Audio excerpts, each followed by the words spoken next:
So we're going to go ahead and get started for this special City Council workshop for Tuesday, January 16, 2018. Let the record show that the entire council is present.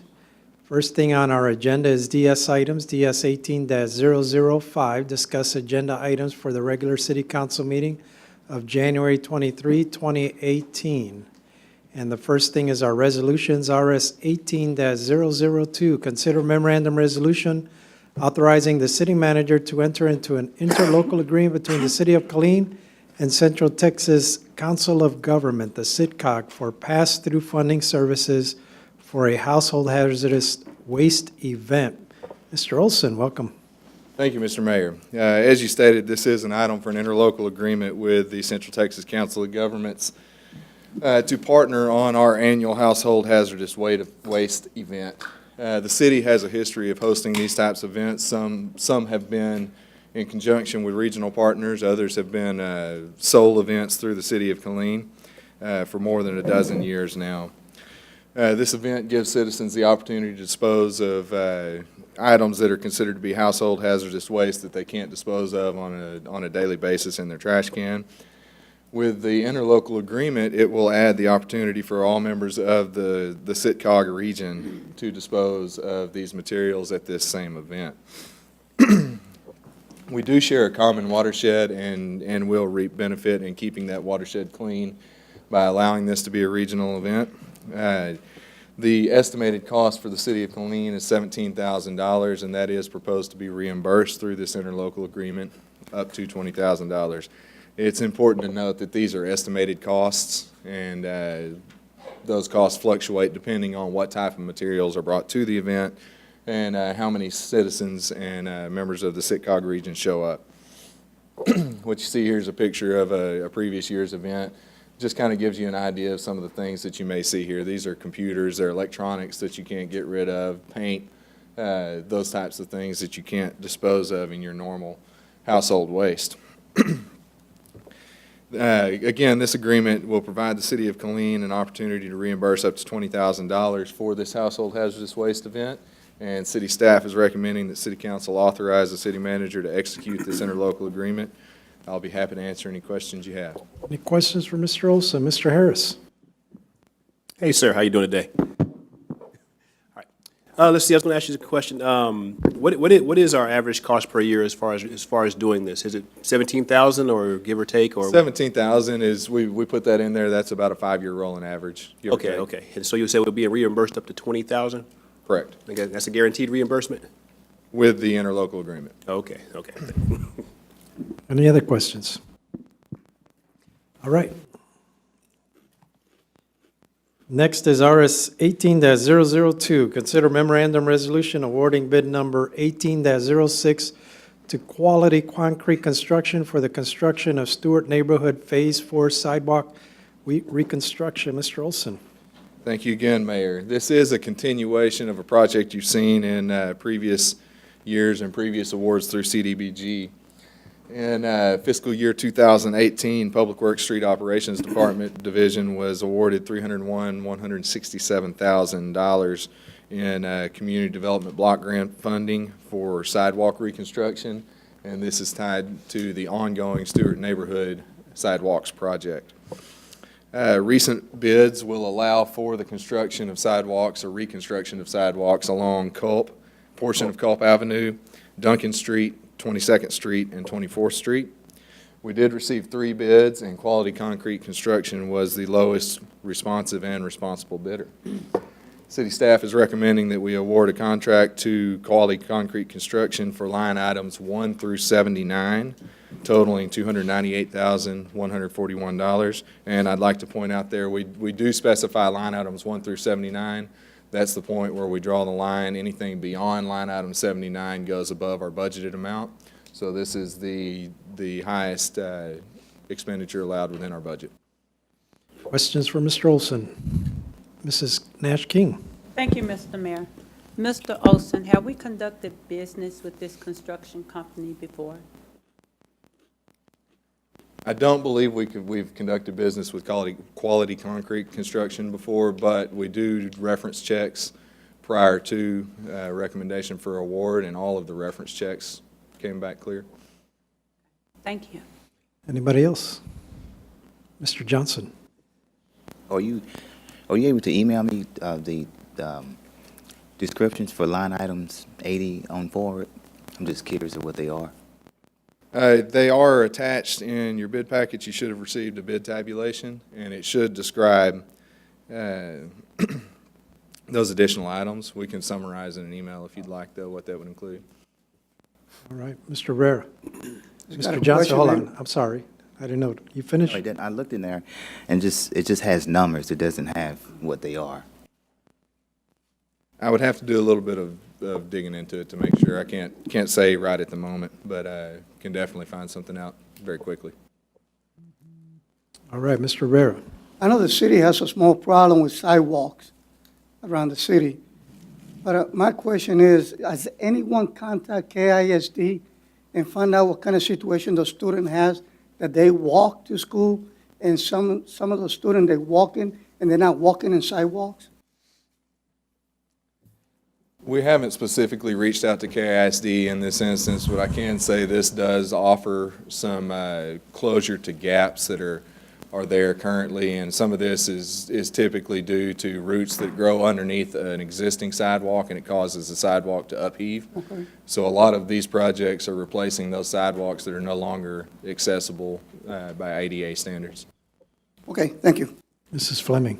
Yes, Mr. Olson, thank you very much. Wasn't it about 3 to 6 months ago, I think you did a needs assessment on the sidewalks in Killeen? I remember having that on the workshop before, and you had a list of assessments all around Killeen of the needs assessments just for sidewalks only. I don't know if you remember that or not. We do have our street operations division has a list of sidewalks that are in need of attention, and this does address some of our deferred maintenance on sidewalks as well. Okay, thank you. All right, anybody else? Here. Mr. Harris.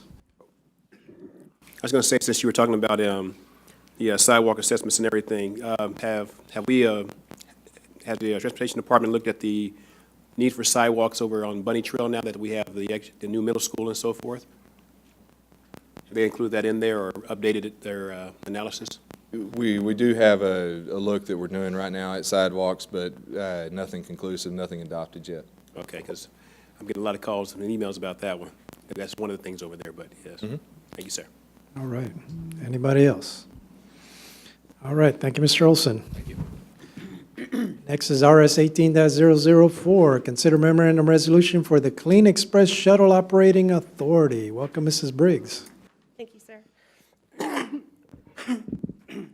As you recall, back in November, you all made revisions to Chapter 29, the Transportation Ordinance, and that's where we put all of the transportation types of businesses under the same regulations, and we have our first application coming forward from that. Those regulations are, as I said, are in Chapter 29, and they cover all of transportation and taxi cab services. Authorities are good for 5 years and are not transferable, and once they're approved, vehicles must have a vehicle permit, and then the drivers have to get a permit as well. The application that we've received is from the Killeen Express Shuttle. They will have one vehicle, it's a 2016 van, that they will operate a shuttle service to the Austin Airport from the Walmart parking lot on Stan Schluter. My understanding is it is just a one-way service, but because it begins in the city limits, we have authority over that. The application is complete from staff review, and it is in compliance with the ordinance requirements. The fiscal impact is that there is a $300 application fee that's been paid. The vehicle will require a $50 annual fee, and then the driver, or any drivers, will have to pay a $25 driver permit fee. And is staff's recommendation that, the alternative would be either to approve it or not approve it, and staff's recommendation is, because it is in compliance with the ordinance, that you consider approving this application. All right, questions for Mrs. Briggs. Mr. Johnson. Is this company's first time applying? Yes. Okay. Yes, sir. Okay. I was trying to find someone that was renewing, or just to see if we can send a survey out to get some input from them once the process is done, to see how they feel about the new new process? We haven't had anyone renew because under the old ordinance, there was a provision that we added that what they had in place would continue until it expires, and none of those are up for expiration quite yet. Thank you. All right, Mr. Kilpatrick. Thank you, Mr. Mayor. Probably online with the same question. So this is a new company. The question was the first time they're applying. It's the first time this company's in existence, so we have no history on them. We have no history on them, no, sir. I don't know if they've operated in another city. That's not part of the application that we asked them, but it is the first time they've applied with us, and it is the first time, my understanding, that they've operated in the city of Killeen. Thank you, Mr. Mayor. All right. Is that it? All right. Thank you, Mr. Briggs. Moving now to public hearing, PH 17-030, hold a public hearing and consider an ordinance requested by Emmons Investment GP, case number Z17-14, to rezone Lot B, replat of Lot 1, Block 9, Roberts Addition, Section 3, amended from B5 Business District to R2, two-family residential district. The property is locally known as 3000 Edgefield Street in Killeen, Texas, and this is an item that was tabled from the June 20, 2017 City Council workshop. Mr. McElwain, welcome. Yes, good evening, Mayor and Council. Hopefully you enjoyed your holiday season. As the Mayor mentioned, this was tabled from back in June. At that time, Mr. Mike Emmons was entertaining selling off a piece of the property to Encore, which has since happened. What I'm bringing back to you is a revision in the sense that the acreage is smaller based on him selling off a piece of the property. What we now have is a platted subdivision, Lot B of the property, which is a replat of Lot 1, Block 9, which I previously presented to you back in June. The acreage is approximately 5+ acres of land now. Mr. Emmons zoned the property to B5 back in 2002, was done speculatively. A lot of development has occurred around this site that's residential in nature now. And he's entertaining putting a residential use, something compatible with the existing surrounding development. The map graphic that you have shows an L-shaped property. The bottom portion that juts out has been sold to Encore now. So what you're looking at, Council, is the rectangular piece that pretty much starts from the more square property and runs north along the site. This zoning request is consistent with the city's future land use map, which shows the area as general residential. The request is for R2 duplex development.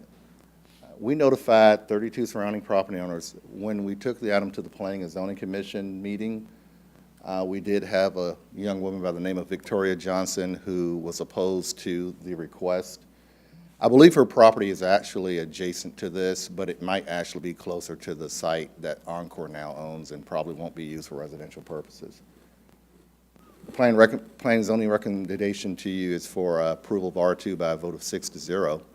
I'd like to answer any questions you have about this request. Questions for Mr. McElwain?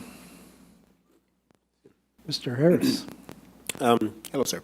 Hey, When you say it's 5+, I mean, is that between 5 and 6, or just, do you know the exact acreage? I don't recall right now, but I will have that. I can get that to you. Okay, thank you, sir.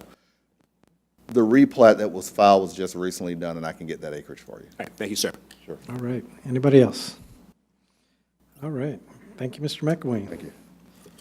PH 18-002, hold a public hearing to provide citizens the opportunity to comment and city council to discuss and consider the interlocal agreement and application of the Edward Bine Memorial Justice Assistant Grant. That's to JAG for FY 2017. Chief Kimball, welcome. Good evening, Mr. Mayor and Council. We are here to consider the annual Edward Byrne Memorial Justice Assistance Grant Award, or the JAG program. The JAG program is the leading source of federal justice funding for law enforcement jurisdictions, providing funding to support a range of programs.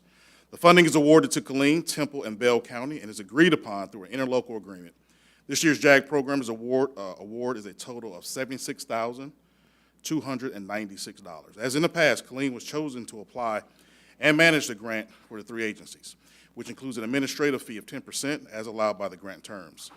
Killeen will receive a total of $38,529, and will utilize these funds to help institute a body-worn camera program for the department.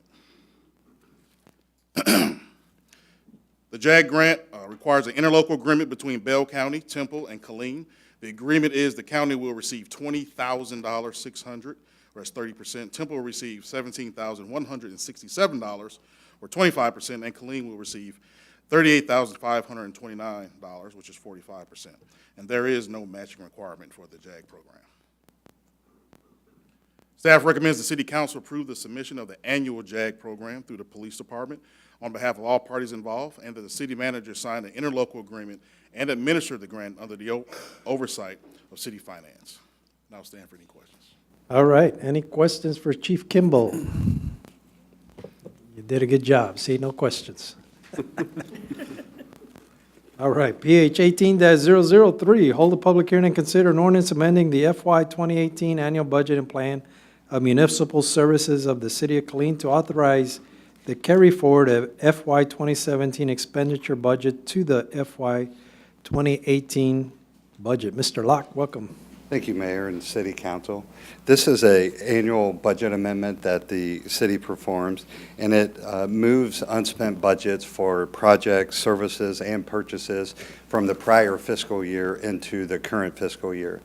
This particular budget amendment will be moving unspent budgets for project services and purchases that were not complete as of the end of FY 17, and it moves the budgets for those items into FY 18.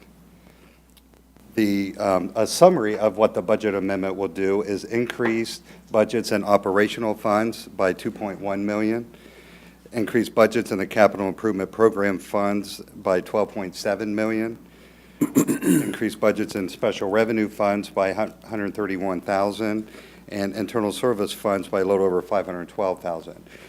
This total budget amendment is for $15.5 million, and we will go into each one of those types of funds in a little more detail.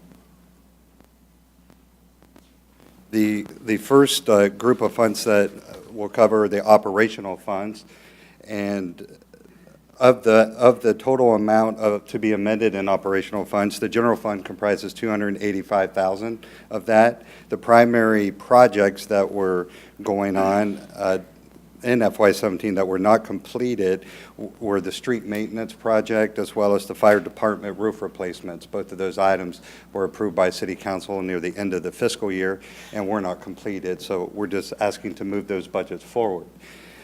In the aviation fund, the airport master plan was not completed as of the end of the fiscal year, and that's the $388,000. And the solid waste fund, the floor replacement had begun and was not completed. The total amount for that is $125,000.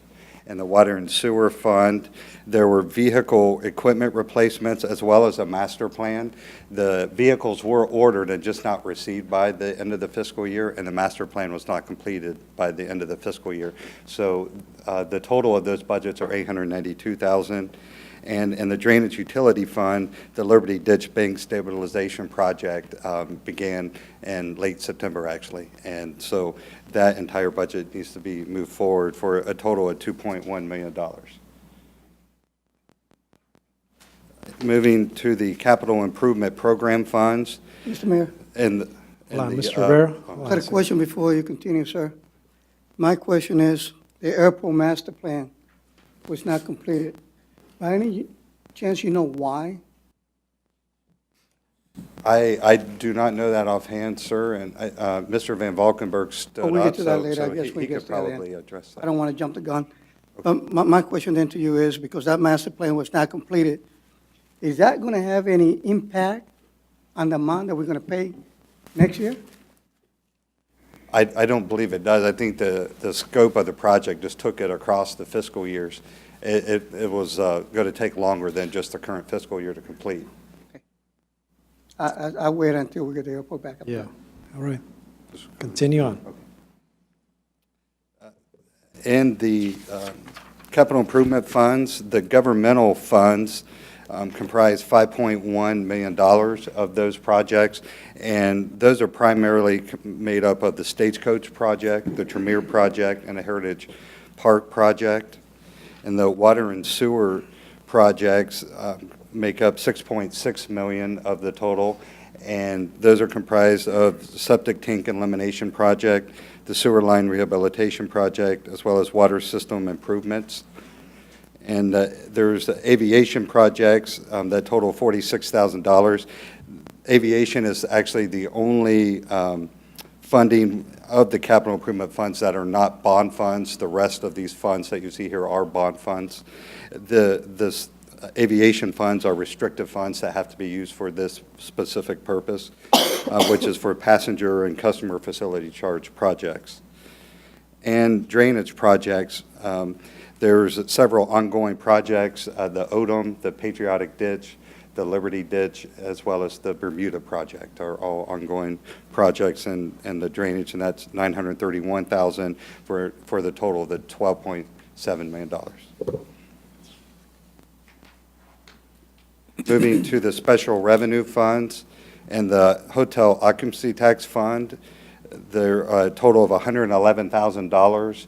This is comprised of grants to the arts that were awarded during FY17 and had not yet been paid out for the services that were performed in FY17 by the grantees, as well as stage rigging at the CAC that began near the end of the fiscal year and was not completed. The other special revenue fund is the Brookhaven sidewalk. There was just a small portion of that that was not complete at the end of the fiscal year. And the last fund is the Fleet Services Fund. And when we covered the water and sewer, the $512,000 in the water and sewer fund for vehicles, that is moved to the Fleet Services Fund to purchase those vehicles for the water and sewer fund. So that is why you see the $512,000 here. It's actually the Fleet Services Fund is where the vehicles will be purchased from. And staff recommends that City Council approve the ordinance amending the FY18 budget, and I'd be happy to answer any questions you may have. All right, any questions for Mr. Locke? All right, thank you, Mr. Locke. Moving back to our DS items, DS 18-006, discuss the Killeen Fort Hood Regional Airport Master Plan. Mr. Van Valkenburg, welcome.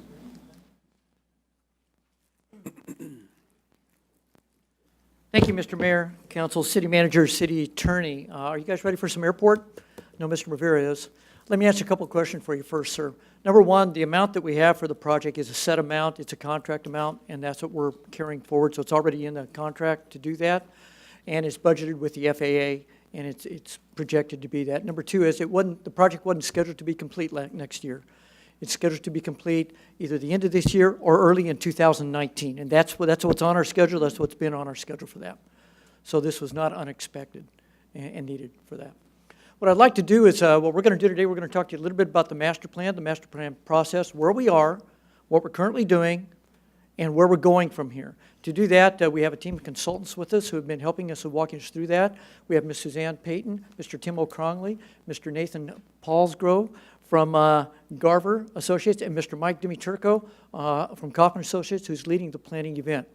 Mr. Dimiturco will be leading us through this discussion. He's going to give you a short brief, then we'll answer any questions as a team that you may have about the process, where we've been, where we're going, and what we've seen so far with some of the results. Mike?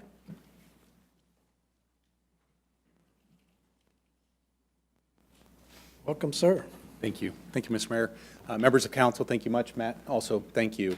Again, my name is Mike Dimiturco. I represent Kaufman Associates, just one of the members of the team working on this airport master plan for the Killeen Fort Hood Regional Airport.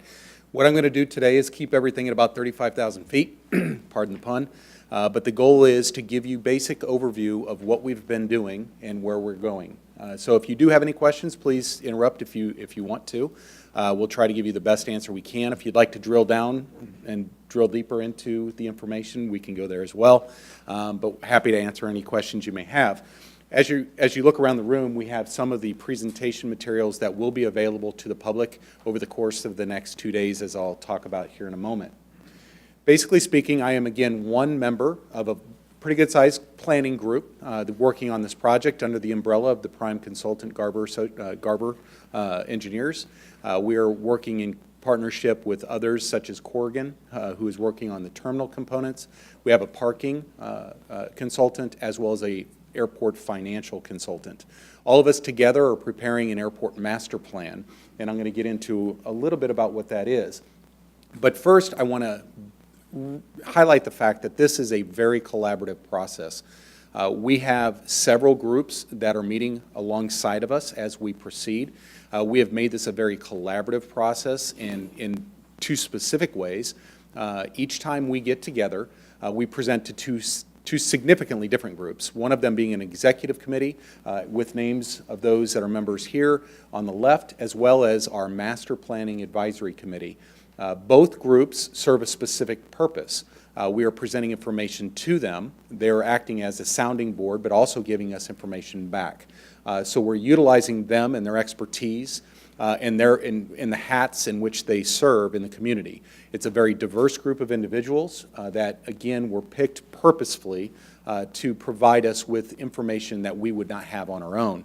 We want to make sure that this process is very collaborative and that all opinions and all information is being heard from a very diverse group of people. So far, we've had 3 planning meetings with these two groups.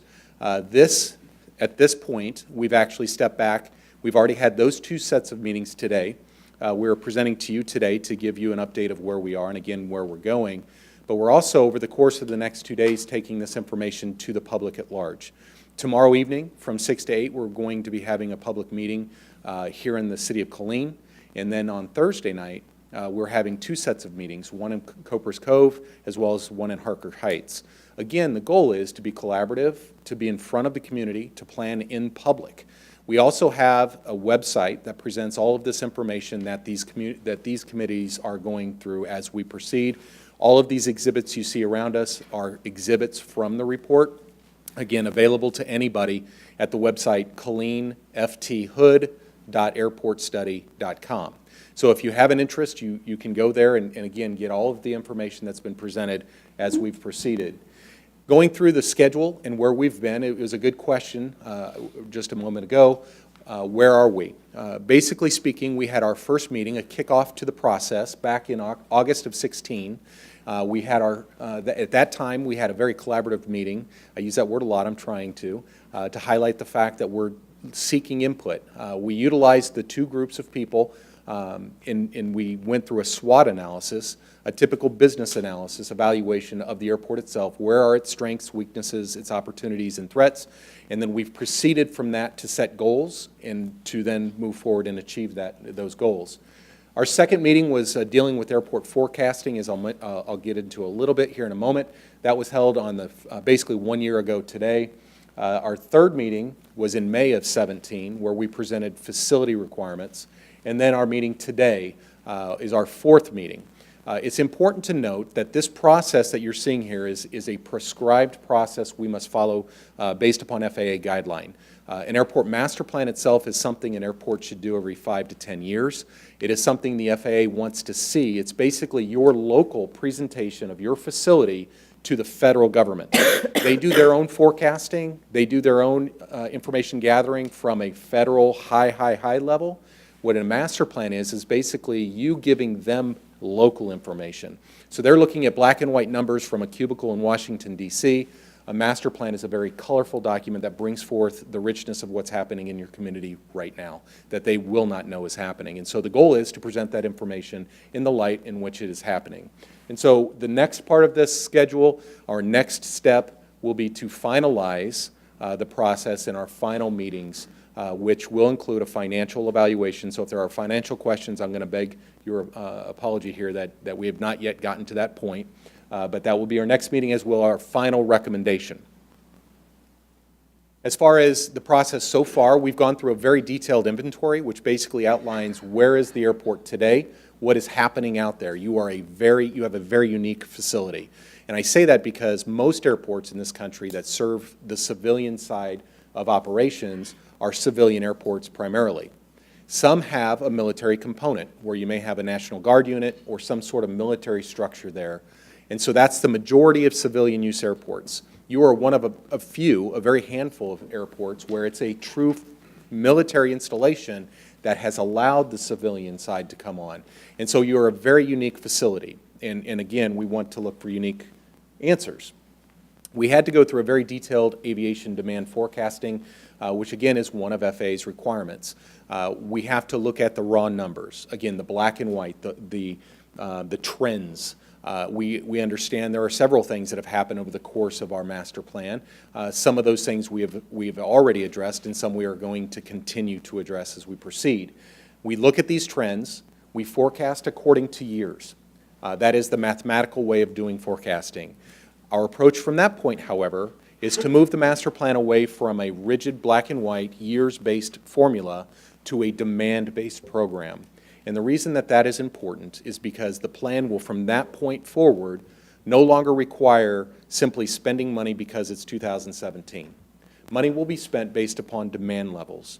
So if that forecast, for example, is not achieved for whatever reason, airlines changing, as we know has happened, those things will then potentially delay or even potentially expedite your plan. And so we plan according to demand, not according to time. And so the master plan from that point will basically suggest these are the types of things you should do based upon these demand levels. If those demand levels are not hit, you can refocus your limited resources to other things that are necessary. So in other words, we don't need to necessarily enlarge a terminal building if passengers aren't there.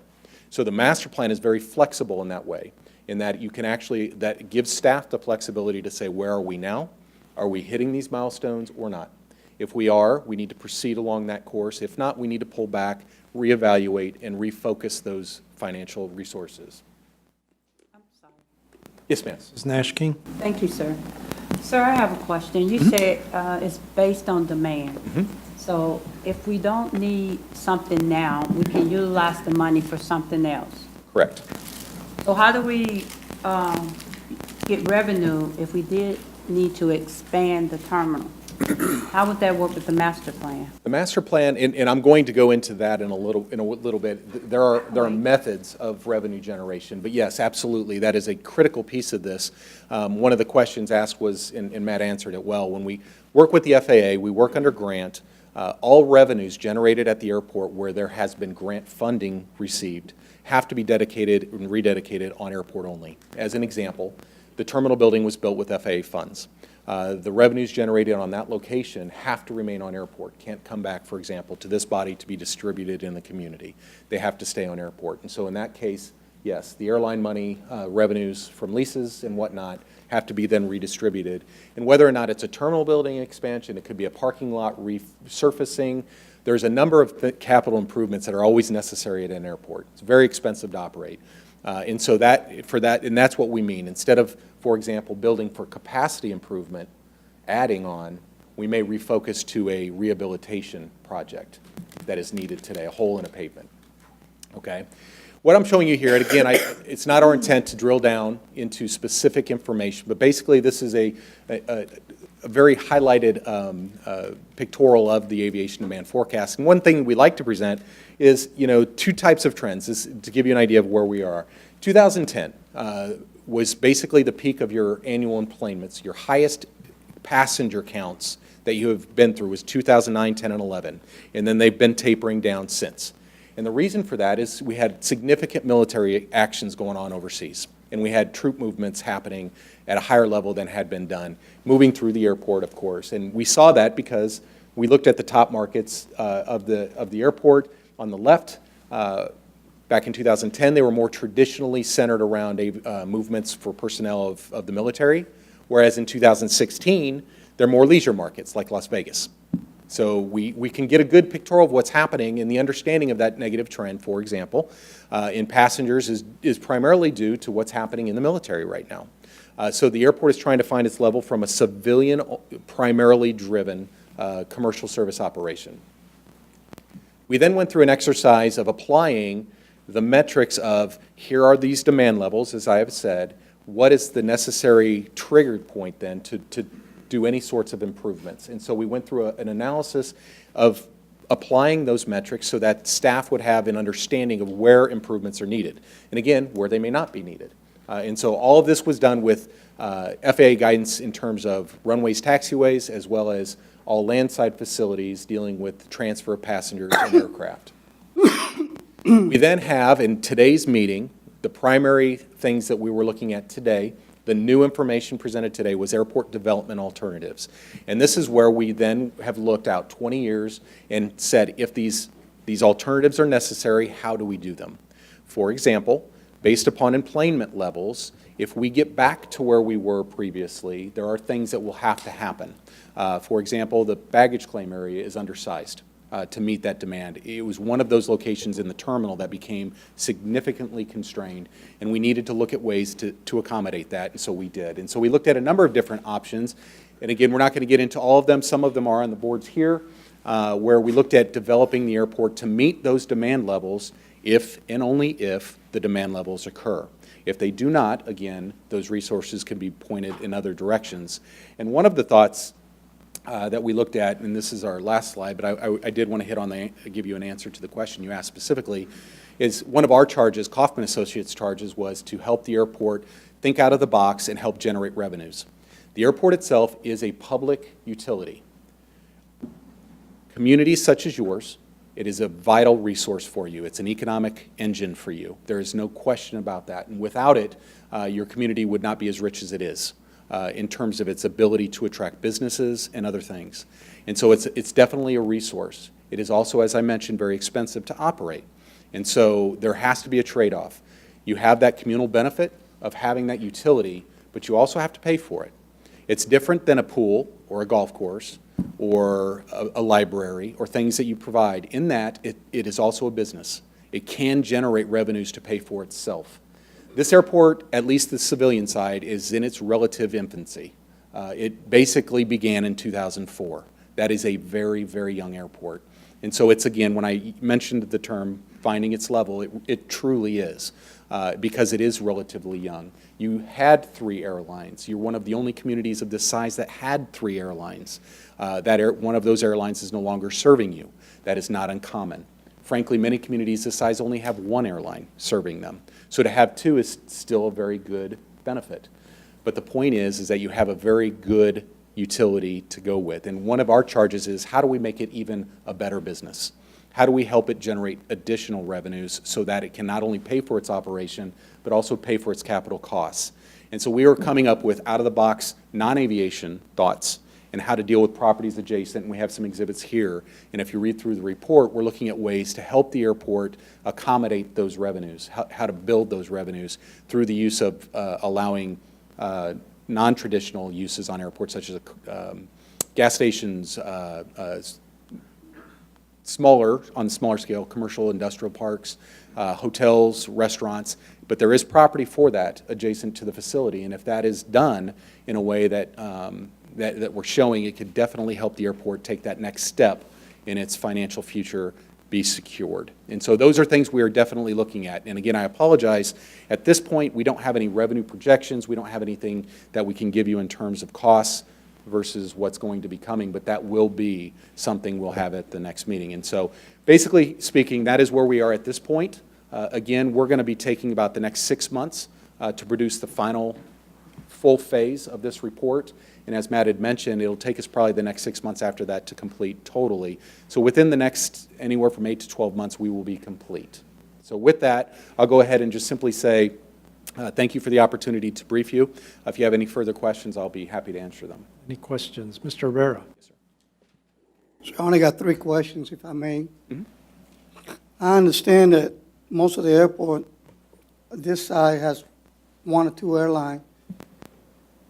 And maybe, I know you're going to consider this anyway when you start doing your master plan, but the impact of losing 1 airline, it was not only for the airport, it was also for the community, it was for the hotels that had contract with this airline to domicile those services that they require for pilots and so forth. And I saw you list And I really would like to see some business people there also as well. Like the person who really lost a lot was one of the local hotel, which lost a little bit more than $200,000 of impact in contract when they lost that airline. That's a big impact for one single hotel. I guess you and I, we understand what I'm getting into. Right. I hope you consider that very much and getting some of those commercial CEO and so forth to be part of those type of committee. Because they do suffer quite a bit. When you were talking about revenue, it hit me real quick. I'm not an airline guy, okay? I purchase my tickets like everyone else. But if I'm not mistaken, this airport right here that we own depends a lot by the hub where they go to do their changes in airplane. Right. And we just lost one of the biggest ones, which is Atlanta. And when we talk about revenue, that's also a big impact of revenue. And I'll let you know what I'm getting with those two. If we need to improve what we need to improve for 1-2 airline, and we were doing it with 3 airline, and we downgraded so quick, we cannot, where are we going to get those revenue from? I know it's not going to be from the car rental, I know it's not going to be for the parking, it's not enough. And I know that probably you'll bring back the master plan at this.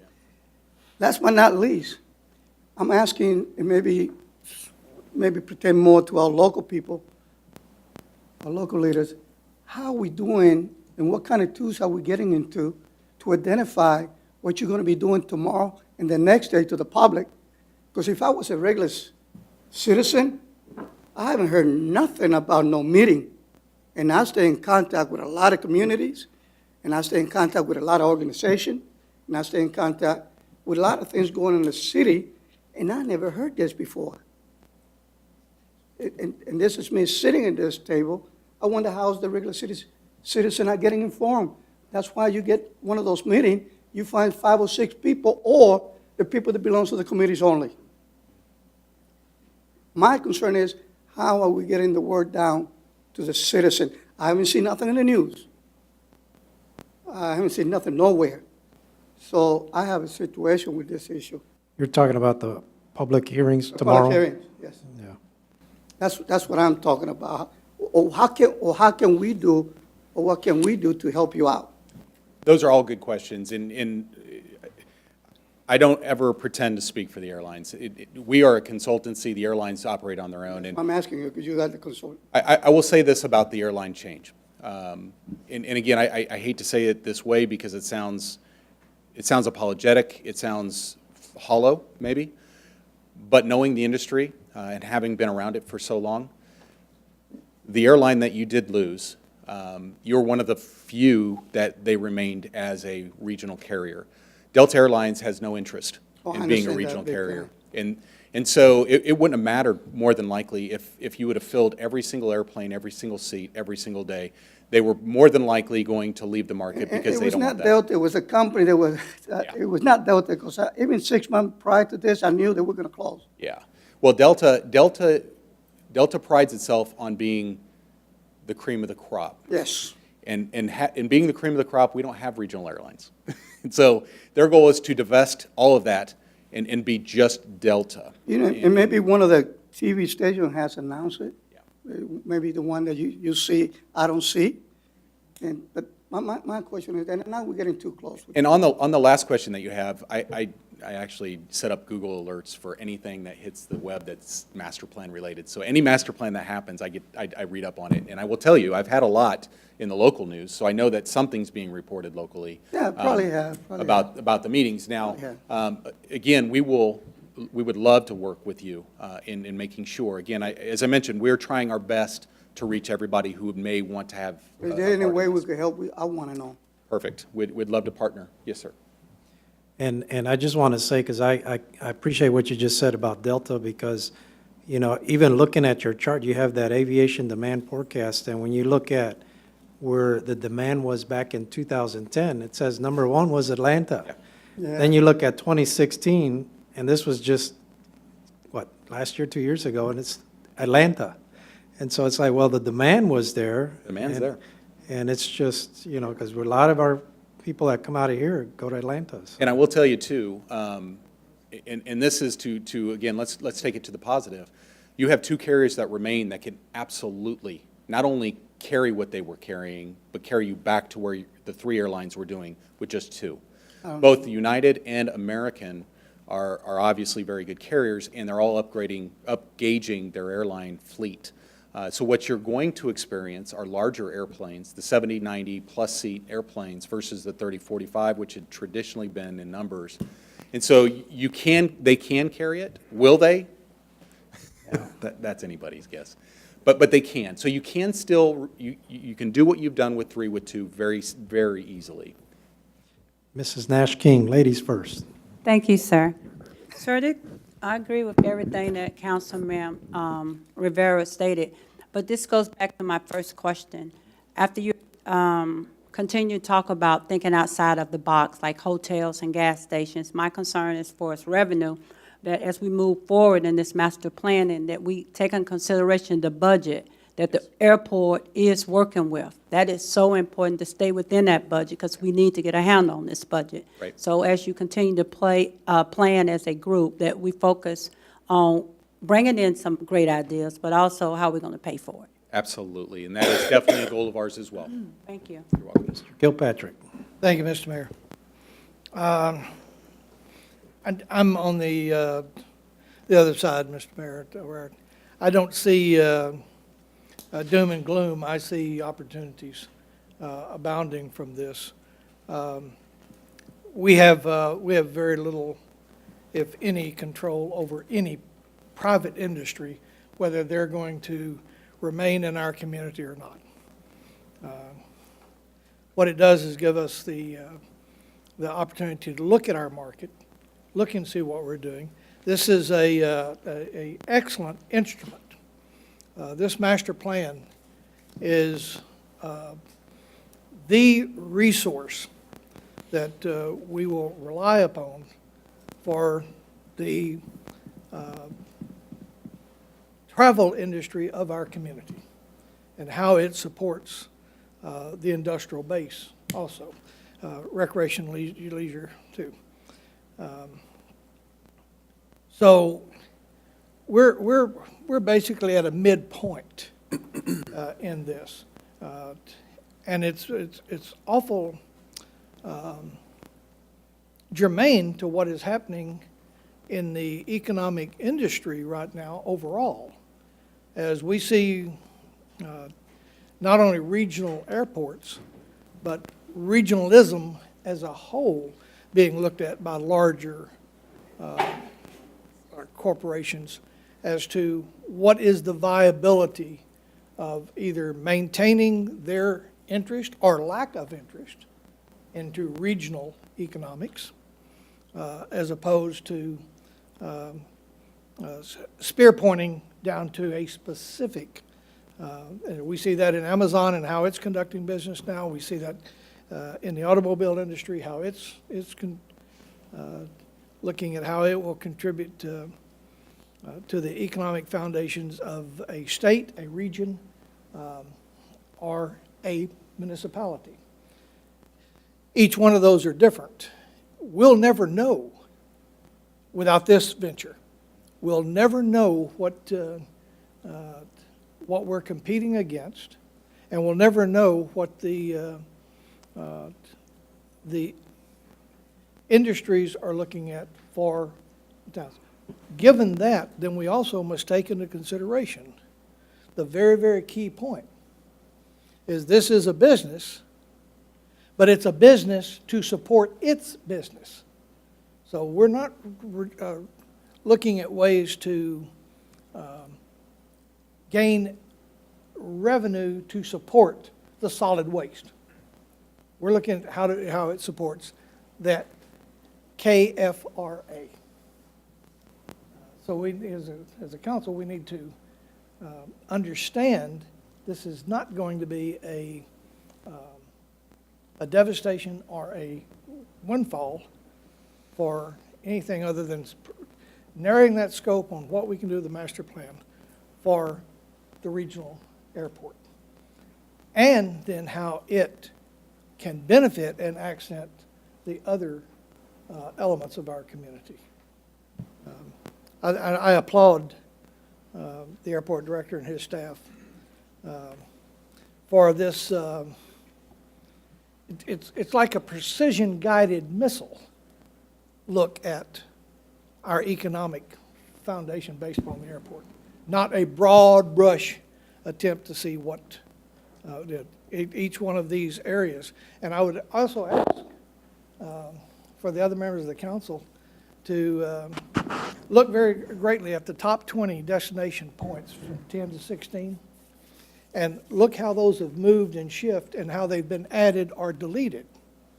That will also tell you about the economic emphasis placed upon not only our city, but other cities. Because I think if you look at that very same thing where you look at Fayetteville, North Carolina, and see how it did from 10 to 16. A major impact upon them is FORSCOM headquarters, our major military travel point, moved from Atlanta to Fayetteville. So you don't necessarily have to go to Atlanta anymore. You go to Raleigh-Durham, or you go into Fayetteville. So theirs flip-flopped in that too. So I just ask that we really give an in-depth look at what they're doing, how they're doing it, and I support their efforts 100%. Thank you, Mr. Mayor. Mrs. Nash King, you had another comment? Thank you, sir. I commend the airport staff from going beyond to work on this master plan, and you too, sir. But it goes back to my concern. I do understand that the resources and the funds that's coming in will support the airport. But my concern is that as we continue to think outside the box, that we stay focused on the budget and what we have instead. I know we have to forecast the future, but right now, as we're moving forward toward the budget year, we need to stay within our budget that we have, unless before we start the budget, you have another resource of revenue coming in. All right, thank you. Well, and to your point, to get a little bit, drop down a bit specific, one of our charges in looking at these alternatives was how to generate revenues before you had to make expenditures in terms of new property, in terms of new utility infrastructure, and how to start that process. Some airports can't. But that is one of our guiding principles, absolutely. We want to make sure that we do everything we can to work within the constraints, the limited financial resources of the city as well, yes. Thank you. Mr. Harris. I'm going to try to keep mine short. Let's see. I trust that you'll be able to, do what y'all said you will do, because I've already learned a few things that I didn't know. And as long as I'm learning, then I'm happy. And in regards to the budget, I know that's part of what y'all do anyway. That's one of the things y'all look at. Plus, we have a city manager who, in regards to the budget, is going to make sure that we don't go over that. So I'm pretty confident that y'all are going to do that and operate in the scope that the city manager says for you, that the airport has put out there. And I'm looking forward to learning some more stuff. Mr. Rivera. Everything that I heard is wonderful. I understand we can't control airlines coming in or business, and everyone is downsizing and all this good deal. But I hope when this master plan, and I'm very sure you all know this by now, is how we move people to that airport and not drive 60 miles or 65 miles away from here. I don't care what we say. If we don't drive people to that airport, we got a problem. And I know that comes with fares and so forth with airline. And I give you myself example. My wife is flying from here to Puerto Rico on Thursday. It's $127 less from Austin to make that flight. I prefer to spend $127 here and not drive over there myself, which is flying out of here. I try to use my local airport most of the time. And she is flying out of here. We're United, by the way. But that's the idea. My idea is all this is, well, then it will come in place as we go. And the master plan, and then how we're going to follow the master plan. I say, we get ahead of ourselves. Sometimes the present needs to be look to the past, and the present look to the future. I'm more concerned bringing more people into that airport, utilizing it, than anything else. If it takes one airline, so be it. as long as we get people in there, because those are the people who's going to give us the revenue. And I know real well that some airlines don't care if that airplane is loaded or unloaded from here to Dallas, because that's not going to pay their business. If the hub is going to pay their business. So, but I need to see people use. And let me tell you, just in case, I guess I'm one of the few city councils that don't complain about, and I don't hear too much complaint and too many emails. But one of the things that I've heard a lot was, asking me, is the airport's closing. Because everything here is they're to the left, and they think the airport is going to close. Right. So I guess we got to do a better job saying through the media, because we depend on the media also, to let the people know that this airport is not closing. It is not closing. You know, so that's one thing that comes quite a bit. Thank you, sir, and I do appreciate it. And I look forward to see what's going to happen in the next couple of years. Thank you. Mrs. Fleming, you had a question? Yes, sir, I do. I would like to thank Mr. Van Valkenburg and his staff for coming to us tonight to present this. And I think you all are doing a fantastic job throughout all the meetings that you had and going through those next steps, the alternatives that you all will come up with. And thinking outside the box, I think in the next 8 months, planning, and if we would work with the public, I think you have 2 other public hearings, one in Coppers Cove and Harker Heights. And what's the time in Coppers Cove tomorrow night? 6 to 8? Tomorrow's clean. Yeah, Tomorrow's clean. Tomorrow's Yes, clean, what correct. time is that? They're all 6 to 8? 6 to 8. And all that's been publicized so everybody will know? Yes, Okay. yes, ma'am. And I think that with all the projections that you guys have set about with everybody on the committee and everybody on the executive boards, I think that we will come up with something that will benefit, the airport, either way we go, because we're going to have to come up with something. I think if we all put our heads together, think outside the box, we will come up with some kind of a very positive alternative that will help us out here, sir. And I think you've done a great job. Thank you so much. Thank you. We look forward to it. Mr. Okri. Yes, thank you, Mr. Murray. I got an outside the box idea right now. Okay. How can we get FedEx, UPS, all of these folks that's coming up in here? I mean, I know it's fuel and routes and all these other things, but if you looked at I was looking through a news feed, Walmart's, or not Walmart's, but Sam's, people are consolidating, less need for real estate, Amazon. Yeah. And I've got plenty of stuff from Amazon at my door, and I routinely every day travel out of Killeen, going towards Nolanville, and I see about 13, 14, 15 trucks per day heading in that direction. So I'm wondering if those 14, 15 trucks is somehow equated to a plane load or 2 of goods that could be flown into this airport. But that's just an idea. Yeah.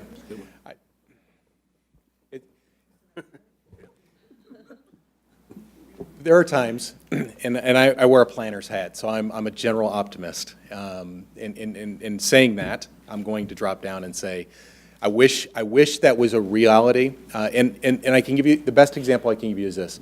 FedEx, which had a business model centered around and only around aviation in moving its freight, is now a larger carrier of cargo on the road than they are in the air. The reason is it's still, the axiom is it's still cheaper to truck than it is to fly. And so, unfortunately, cargo has become a very, very, very stable set entity. It went through a move of the 60s, 70s, 80s of moving all over the place, setting itself up, and now that it is, and it's spent billions in establishing its network at San Antonio, Austin, DFW, amongst the others, Alliance, in this region, the likelihood of that is very low. And so while we would love to put that out there and say, this is awesome, let's go after this, we understand that the reality is very low, and so we would rather focus on things that aren't. I mean, emergent technologies, you mentioned Amazon, I'll tell you, along those lines, we might find a better alternative, especially when you're talking UAS and other things that are on the horizon. And so, for example, if we came in and said you needed a parking garage, even if you did need a parking garage, it would probably not be the best of ideas because autonomous vehicles are taking over and the need for parking in the future will probably be less than it is today. And we wouldn't want to put you into a bond situation where you're paying off a parking garage where it's not creating revenue. And so those are the ways we're trying to focus on this. Again, going back to budget. Traditional things can work, and we will focus on those that we think that have good option and good, that will likely happen, and we want to spend less time on those that won't. And cargo, unfortunately, at this location is probably one of those that is not the high end. But I appreciate what you're saying. I mean, of course, yes, we are looking at all of those types of options. Right. And that's what you mentioned, transportation. That's what Uber and Lyft and Uber, all of these Lyft. folks figured out, say, you know what? The majority of time, cars are sitting still. Let's make some money. Let's make some money. Yeah. If they're sitting there or losing us money. Mrs. Fleming? I just have I'm thinking outside the box, like Mr. Okray said. I would just like to hear from our expert, Mr. Olson, what his ideas and things are. He's been sitting there very quiet. I would like for our expert to give his. I've been listening very, very carefully, and I do think that allowing this process to continue and complete is the best course of action. Let them do their work, and they are actually the experts in this field, and they will come back to us with the very best recommendations. Very good. All right. Was that it? That is it from us. Oh, okay. Well, we appreciate it. Thank you very for a much. great presentation. And I guess we'll see you tomorrow and Thursday, so. And like I said, I haven't seen much of it, so those of you that have social media and stuff like that, I just, make sure you share it, because I know you guys have a lot of followers and stuff like that, so. All right, so with that, we're moving on to our next item, DS 18-007, discuss potential May 5th, 2018 charter amendment election. And Mrs. Briggs, this is you. Yes, sir. First, let's just start with a little bit of background. The state law allows, under the Constitution, a city can amend its charter not more than every 2 years. And so the last time that we did a charter amendment, for those of you that will remember it being a very arduous process. We had 33 amendments to our charter that year in 2013. And it was pretty much a complete overhaul and review. It took several months to go through. And so we are within the legal requirements to hold another charter amendment. We've got just a few proposed amendments. The first two are finance-related, and these are things that the city manager identified that would help him better administer the city's finances. Currently, under Section 71, there are two parts. One is that the city council can make transfers between departments, but the city manager can make transfers within departments. The language that you have that is being proposed would change that up a little bit. It would, one, make it so that the city council is required to make transfers between funds. Those aren't words that we use in our current charter, but instead would be fund-based instead of accounts. The city manager would be authorized to make interdepartmental transfers within a fund, that being between departments. And then the executive director of finance would be authorized to make intra-departmental transfers, which would be within a department. Those are the things that the city manager is required to do now.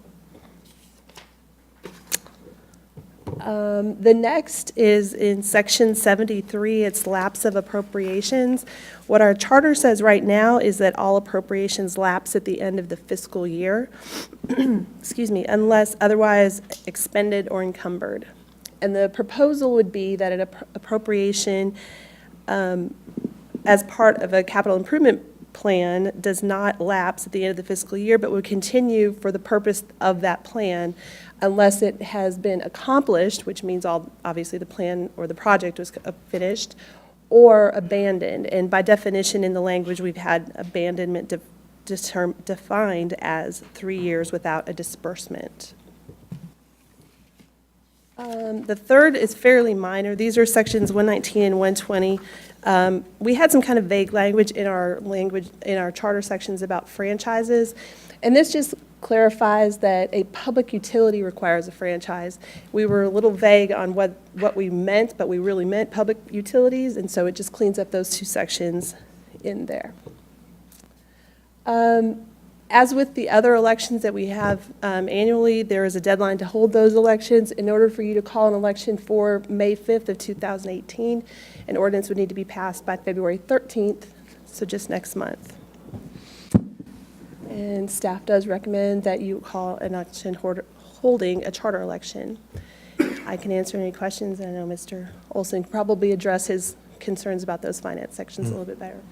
And I know these are simple administrative changes, but I think the challenge is just going to be, educating the public as to what they really mean. Because I think as council members, they're easy to understand, but the average person doesn't understand that. So I think we're just going to have to make sure we do a good job explaining that to them. So. Well, and I would anticipate, we've done in the past where we've got some voter information, we work a lot with public information, put out information explaining what those things are, what they mean, where those sections are, what it says, what it will say. And so, we can't really lean one way or another, but to let the public know what those things mean. Educate them and exactly what that means, because some of these things we've been doing all the time, like we just did that carryover earlier. We do that every year. So it's something we do every year, and this will just help us not to do that every year. So it's a simple change, but, it has to be explained what that really means. Mr. Harris. Yes, a question for Mr. Olson. In the respective transfer of funds and so forth, just making sure that it is still under what you told us earlier, under the condition that the funds, if we transfer funds or anything like that, that they'll be able to be paid back. If you do from department to department, they'll be able to be paid back within, how much time was it? I can't figure out how much time it was, or something like that. Well, what you're talking about is an interfund loan. Okay. These are not loans. These are adjustments between departments. So, for example, as we approach the end of the year, what we find often is that one department is significantly under budget and another department could actually use the funds. So this would allow us to be able to adjust. The fund total would be the same. So if you appropriated $80 million in the general fund, it would stay $80 million, but there could be movement between departments in order to accommodate operations between departments. Okay, so kind of like, I had a job one time, a little summer job in between the summers with copiers, doing a little copier relocation program. So it's kind of the same way the places that didn't use didn't make as many copies as one, compared to another one, we switched the copiers out. And basically, same department, same thing. Same number of copiers. Everything was good. Okay, Yeah. all right, gotcha, sir. All right, anybody else? All right, thank you. Let me say, Mayor, as you read the details of this and ponder it, if we need to have more discussion, we're certainly open to more workshop on this or whatever it takes. And like I said, I think that for those of us that need a little bit, I think it's important that we do that, but I think the main thing is, when it's on the ballot and people are, what is this? If they don't really understand what that is, that's where they're just going to know. So we just have to make sure we do a good job explaining that we're not spending any extra money. We're not, there has nothing to do with taxes. It's just administrative changes that we want to do, and that's it, so. Mr. Okrie. During the last constitutional election, I believe it was 7 amendments there. Yeah. You had an additional page you could go to give explanatory. Yeah, and something like that. In layman's term, because by law, you have the legal terminology, you have to be on the ballot, but they had a supplementary. So yeah, that's a good idea. Maybe that's something we can provide supplementary, this is what this is saying, so Yeah. people understand. I agree. Ms. Fleming. Yes, and I would like to agree with what Mr. Okray said, because I used to be election judge, and when you have people coming into the voting places and not understanding what's on the ballot, because they can only mess up 3 ballots. And if you mess up those 3, then you are unable to even vote anymore. So we've got to educate the public how to fill out a ballot correctly.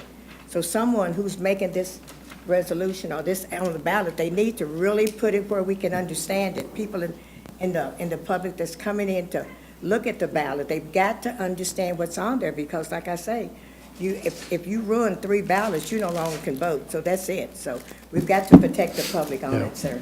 We agree. We need to really look at that and give it a lot of attention, because it is very important, sir. Thank you. We'll do that.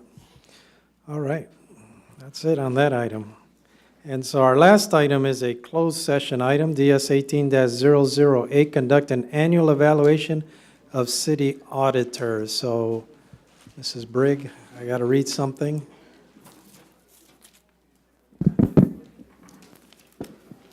So pursuant to Texas Opens Meetings Act, Law VTCA Government Code 1551-.001, the mayor now calls a closed meeting of the city council on the 16th day of January 2018 at 6:38 PM under the following authorities, Section 551.074, Personnel Matters. The city council will discuss the annual evaluation of city auditor.